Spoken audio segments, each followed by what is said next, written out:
I wanted to say something as like a quick message before I start the review. Is I sound kind of negative in this review because I'm only talking about the negatives. It's something that I like try to catch myself on in it. I do try to talk about some positives. Doesn't come out. I actually still recommend this game.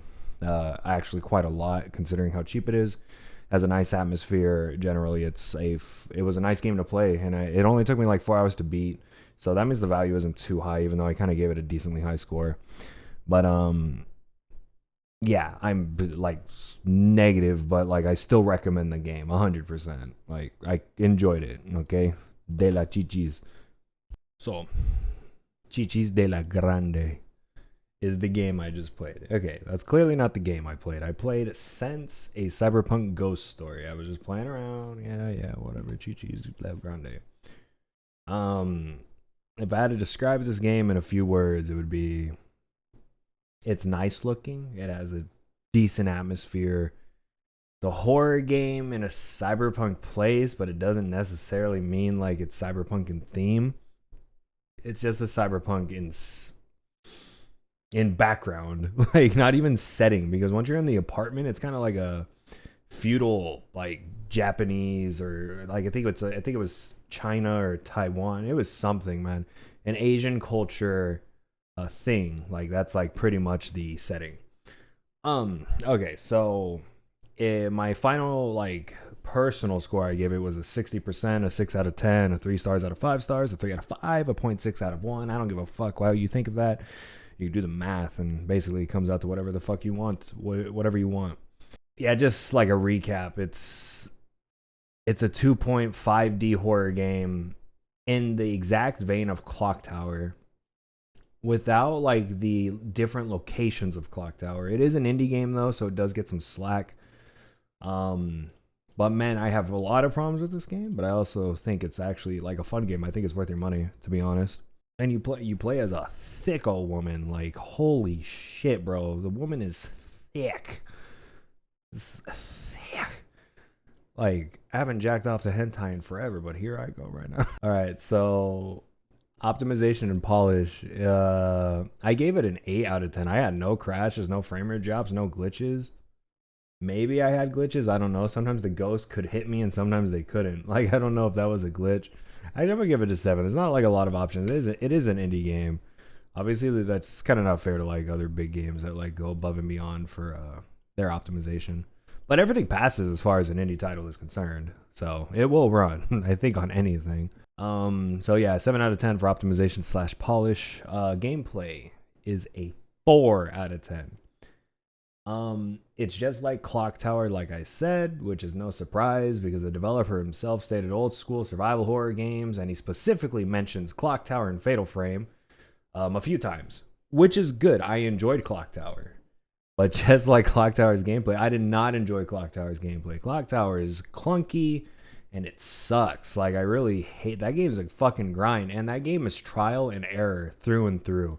You die a lot in Clock, or at least I did. Maybe I played that fucking game wrong. But there's definitely some things like you can't get away with. Like Scissor Man could literally only like find you once, and you only get away once, and then whenever you run into him after, you die. And it's similar to this game. Dude, I didn't die a lot in this game, so I'll give it some credit. But like, I guess before it didn't have the quick save or the checkpoint system, which would absolutely be a fucking grind. But he did say he was, inspired by Clock Tower. The developer said inspired by Clock Tower and Fatal Frame, and guess what? Those games don't have checkpoints or quick saves. Dude, did Clock Tower even have a save? It's been like, I think I played Clock Tower 4 or 5 years ago. I don't fucking remember. Played it on my old like Let's Play channel. It doesn't fucking matter. This game just takes place in one location, really. It starts off in like a cyberpunk city, Hong Kong, and it goes into this apartment complex, and it doesn't really end up being cyberpunk in there. Even the ghosts are like all glitchy, like they look like they're all like cyber. So it takes place in this apartment, and this apartment is not like cyberpunked up at all. It's like a century-year-old apartment. Like I said, cyberpunk is really like saying it's a cyberpunk ghost story is really like misleading a little bit. The game taking place in the apartment makes sense. Like, it's an apartment, like everything looks the same. Like some of the rooms are different, but every hallway is the same. It's like a little three, like this way, this way, this way. Like, so a little rectangle almost, or square. Every floor looks the same. Most rooms look the same. The rooms don't look the same. They're all decorated differently, but like, it does get a little old to look at, I guess. So you're just running in 2.5D style around this fucking apartment. And you press E, like pretty much across everything you come across. It's kind of annoying. Like, in all honesty, because this game is backtracking, you have to go back to like several floors, and the way you access each floor is insane. Like, you have to run all the way, pretty much every floor. You have to run to the other side, and the next floor you run like, so I guess I could try to explain this. First floor to second floor is an elevator. Got to go to the other side, to the other elevator where you could jump up, and then you got to go to a balcony.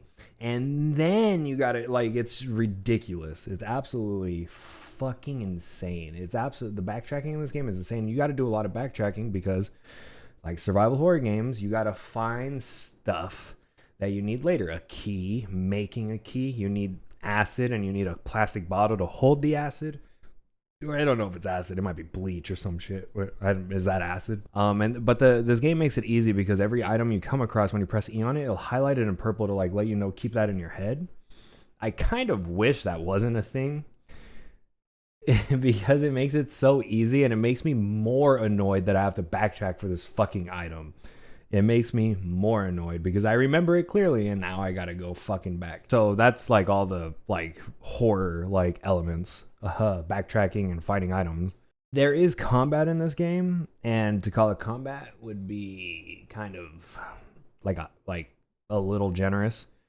You halfway through the game, you find like a sword, and she hits like this, and you just run up to them, and sometimes the ghost can't hit you, and sometimes the ghost hit you. I don't understand. You get like these weird bracelets that like every time you get hit, one breaks. If calling it combat would be generous. And for the bosses, you throw dust in the ghost face, and then you hit him with the fucking sword. So that's like a lot of negatives I just said, but like, you know, they kind of achieve their vision. Like, I would give Clock Tower maybe the same score. Like, they achieved their vision, absolutely.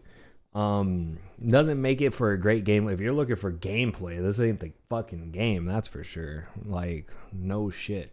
I do like that when you're sprinting and her fucking shit's bouncing though. You know, fucking girl is nice to look at, bro. So gameplay gets a 4 out of 10 if I didn't say it. Story and characters gets a 6 out of 10. You play as Grande del Chichis herself, May. A nice looking girl, incredibly nice, even in the cyberpunk world where all the girls look nice and doesn't need to be cyberpunk, but happy it is because all the girls are thick and have boobs. But it's kind of sad because their only interesting part is her assets. The real interesting part is like the side stories of the ghosts, like reading the dialogues and the notes and shit. Some are like cliche, some are unique, but they're all entertaining. You got a cat lady, a grudge girl, and a Yakuza boss. The story is kind of generic. The ghost needs Cyberpunk Chi-Chi's help to save the ghosts, and only she can do it. And when the Cyberpunk cops break in, they don't know what happened because ghosts. I'm kind of downplaying that. It was kind of entertaining. It wasn't all that bad. I will say, like, during the cutscenes, there's like a visual anime cards that are kind of cool. But yeah, that's pretty much it. It's not the great. I think I might give this a 5. I think I'm gonna lower that to a 5. Soundtrack gets a 6 out of 10. I feel like there's a heavily missed opportunity in this game for the songs, right? There's some decent songs in this game that could have been used more. And especially considering you are inspired by old horror games, right? There's a time when there's a part of the game when you go on the catwalk to access, like I was saying earlier, you got to backtrack weirdly, where you got to go on a catwalk to access the other side of the 5th floor, like the other side. Like, not only do you, to access other floors, you got to access another floor to the other side. Anyway, there's like a nice little calm theme song when you're there, and there's like a waterfall from like another building. It's not a waterfall, but there's water falling. And it's nice and calm, right? And it kind of like, it soothes the shit out of you. This should have been played in all the safe spaces, just like old horror school games. I mean, I guess Clock Tower doesn't have that, but like even the one, like Oh, I forgot to mention that in gameplay. In gameplay, you could exercise spirits. You just like collect shit and you do like a offering. When you exercise the ghost, the room becomes clear, right? There's no more ghost. But like it keeps the same unnerving like song when you know there's no ghosts. Like it's like too much. Like it should have been the calm, soothing music, like in all reality, to give you like a sense of peace, or like at least make the backtracking a little bit more like nice. Soothe me out, daddy. Like fuck, dude. That song could have been used more. I like that song a lot. I can't remember the other songs though. Yeah, because I can't remember the other songs. That's getting a 5. I don't know why I gave that a 6. Audio, 4 out of 10. It's horror audio that I can't really remember. I will say there's not a lot of like jump scare like loud noises though, which I ain't really appreciative of, because that shit's still overdone. Like not only like they don't even mix that shit right half the time. It just blows your speakers out. Visuals, yes, an 8 out of 10. This game definitely has a look to it, and I like it, and it isn't the chi-chis. It's like this game, it doesn't need to be set in a cyberpunk setting, but I like how it looks. Like the anime style cards, the characters themselves, atmosphere / setting. It gets a 6 out of 10. It's called Sense, a cyberpunk ghost story with an atmosphere of Asian culture and horror, but the character you play as is futuristic, big old booby cyberpunk of the future. This game absolutely did not need to be set in the cyberpunk future. I see no reason it was. The apartment is a rundown apartment from a century ago, according to the game. Definitely looks like it. The only time you get any glimpse of cyberpunk is in the PDA, prologue, epilogue, and when you're like doing the catwalk shit, see the cyberpunk backgrounds and the windows, and the ghosts are like glitching out.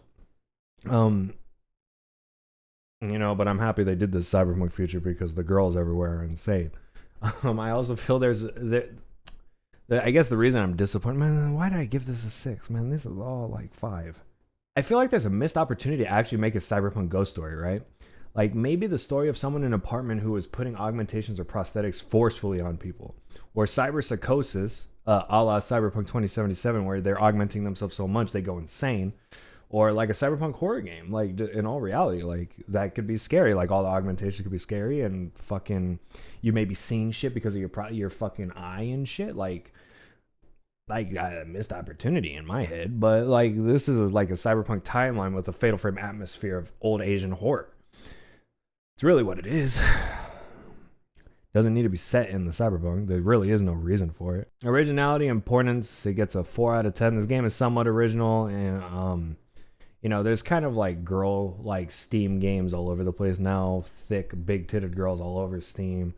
But the idea itself is original, I guess, because the execution not so much. A cyberpunk horror game would be really nice, just not like this. You could have did like a neon Hong Kong now and set in 2020. Have you seen those signs in Hong Kong? Like that could have been this. It doesn't need this cyberpunk setting. Personal enjoyment, I'm giving it a 6, which is what I'm giving the score, a 6 out of 10. I enjoyed this game. I enjoyed the atmosphere, some of the stories, the look of the characters. The main girl herself is attractive to look at. But everything else I bitched about is correct.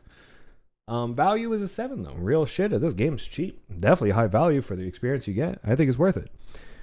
It gets a 6 out of 10, 60%, 3 stars out of 5, or a 0.6 out of 1. Yeah, just to round it out, I like this game. This is like a first game for this like team. For a first game, this is really good. Like this is really good. I hope they continue the girl aesthetic too, though. Like real shit. I may sound like a piece of shit, but like it kind of helps, right? Like to have a character that's nice to look at. It's kind of like superhero movies, right? Like to have a character that's nice to look at. I mean that's the vein of video games too. Let's not even kid ourselves. I mean like real shit. But yeah, I like the art style of it, but I don't really like the gameplay. I don't know, one song's cool. Yeah, it's a good first attempt. But I think a 60% is still worth it. I was gonna give it a 5, but I think I did like this game. I would absolutely recommend it. Yeah, don't listen to my opinion. My opinion's stupid. Make your own opinion. Buy the game if it interests you. You will not regret it, I think.